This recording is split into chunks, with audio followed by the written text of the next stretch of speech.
अगर शीतलहर लंबी देर तक हो या लंबे समय तक हो तो बहुत खतरनाक साबित हो सकती है। अब शीतलहर कैसे बनती है, क्या होती है, इसके क्या कारण है और दिल्ली में ठंड की स्थिति पिछले 20 सालों में कहाँ कितनी कम तक गई, इसके बारे में बात करते हैं। दिल्ली और उत्तर भारत इस समय जबरदस्त शीतलहर के प्रकोप से गुजर रहा है। भारतीय मौसम विज्ञान ने आमतौर पर उत्तर भारत के ज़्यादातर हिस्सों के लिए रेड अलर्ट जारी कर रखा है। रेड का मतलब खतरा। तो समझा जा सकता है कि जब शीतलहर में रेड अलर्ट जारी हो जाए तो स्थिति किस कदर गंभीर हो जाती है।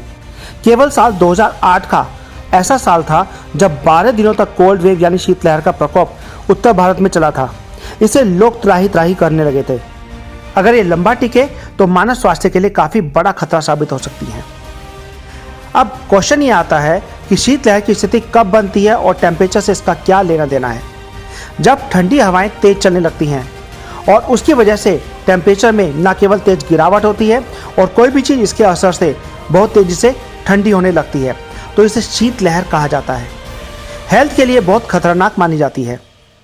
आमतौर पर कह सकते हैं कि ठंड में मिनिमम टेम्परेचर जब 10 डिग्री सेल्सियस से 4 से लेकर 5 डिग्री सेल्सियस नीचे चला जाता है या 4 डिग्री सेल्सियस के पास पहुंच जाता है तो ये शीतलहर का प्रकोप कहा जा सकता है। तो अगला क्वेश्चन आता है कि गंभीर शीतलहर क्या होती है और क्यों ये हाहाकार मचा सकती है।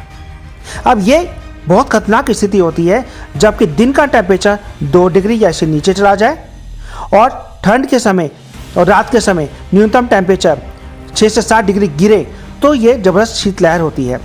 इसे सीवियर कोल्ड वेव भी कहा जाता है। अब दिल्ली और उत्तर भारत में लंबी शीतलहर कब पड़ी और इससे क्या खतरे हो सकते हैं। दिल्ली और उत्तर भारत में फिलहाल जो शीतलहर चल रही है वो पिछले 10 सालों में सबसे ज़्यादा है। शीतलहर 10 जनवरी को 6ठे दिन में प्रवेश कर गई थी। हालांकि मौसम विभाग का मानना है कि एक आध दिन में इससे राहत मिल सकती है और दिन का टेम्परेचर थोड़ा राहत देने वाला होगा।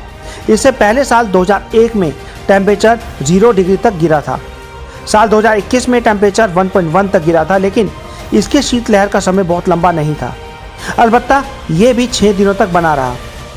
अब की बार शीतलहर की स्थिति कुछ गंभीर इसलिए है क्योंकि 5 दिनों में शीतलहर लंबी चली है और टेम्परेचर भी 2 डिग्री या इससे नीचे रहा है। इससे शरीर का प्रतिरोधक सिस्टम यानी कि रेजिस्टेंस पावर बुरी तरीके से प्रभावित हो सकती है और स्वास्थ्य के लिए गंभीर खतरा पैदा हो सकता है। अब सवाल ये है कि जब शीतलहर कई दिनों तक रहती है तो उससे क्या क्या नुकसान हो सकते हैं। शरीर की प्रतिरोधक क्षमता यानी कि रेजिस्टेंस पावर जवाब दे जाती है और डेथ तक हो सकती है। जानवर मरने लगते हैं, शरीर ज़्यादा कैलोरी की मांग करने लगता है, हाइपोथर्मिया जैसी गंभीर बीमारी हो जाती है जो मृत्यु तक ले जा सकती है या गंभीर स्थिति पैदा कर सकती है, फसल बर्बाद हो जाती है, पौधे मरने लगते हैं। अब शीतलहर की स्थिति पैदा होने की मुख्य वजह होती क्या है। टेम्परेचर जब 4 डिग्री सेल्सियस या उससे नीचे पहुंच जाए, दिन के मिनिमम टेम्परेचर के साथ मैक्सिमम नॉर्मल टेम्परेचर से भी खासी गिरावट आ जाए, बादल नहीं रहे। जब आसमान में बादल साफ रहते हैं तो ठंड के मौसम में शीतलहर की स्थिति आने के आसार बढ़ जाते हैं। दरअसल पृथ्वी से जो हीट या फिर ऊष्मा और या रेडिएशन उत्सर्जित होकर ऊपर पहुंचता है वो बादल होने की स्थिति में परावर्तित होकर या रिफ्लेक्ट होकर वापस धरती की ओर लौटती है और टेम्परेचर को बढ़ाती है। लेकिन आसमान साफ होने पर ऐसा नहीं होता और टेम्परेचर गिरने लगता है। इस बार ये स्थिति देर से आई है क्योंकि मध्य पूर्व सागर में या मध्य पूर्व सागर से वेस्ट डिस्टर्बेंस हवा में नमी लाता है और हवा के साथ बारिश जैसी स्थितियां भी पैदा करता है। इससे टेम्परेचर में गिरावट आने लगती है। दिसंबर में वेस्टर्न डिस्टर्बेंस की स्थिति देर से आई। इसी वजह से फर्स्ट हाफ दिसंबर आमतौर पर शुष्क और कम ठंड वाला था, लेकिन इसके देर से आने से दिसंबर के आखिरी वीक से मौसम ने तेजी से पलटा खाया और मौसम ठंडा होने लगा। प्रशांत महासागर यानी कि पैसिफिक ओशन की स्थितियों से पैदा होने वाली अल नीनो की स्थिति दुनिया भर में मौसम पर असर डालती है। यह जटिल मौसमी घटना होती है जिसकी वजह से भी ठंड बढ़ती है। सो अब क्वेश्चन ये आता है कि देश के कौन से इलाके गंभीर शीतलहर के क्षेत्र में माने जाते हैं।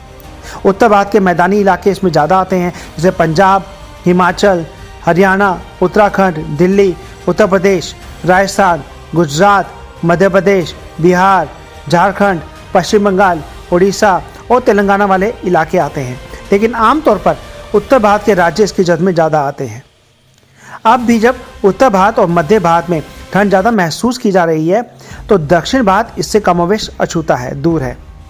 वहाँ मौसम काफ़ी बेहतर है और ठंड की स्थिति नहीं है। 8 जनवरी 2006 का दिन 20 सालों में दिल्ली और उत्तर भारत में सबसे ठंडे दिन के तौर पर रिकॉर्ड किया गया, जब दिल्ली का टेम्परेचर 0.2 डिग्री सेल्सियस पर पहुंच गया था। हालांकि दिन का मैक्सिमम टेम्परेचर 18.7 रहा। धूप खिली होने से लोगों को कुछ राहत मिली। तो दोस्तों, अगली वीडियो में फिर मिलते हैं कुछ और इंटरेस्टिंग न्यूज़ के साथ और फैक्ट के साथ। अगर आपको वीडियो पसंद आए तो लाइक शेयर सब्सक्राइब जरूर करें। Thank you.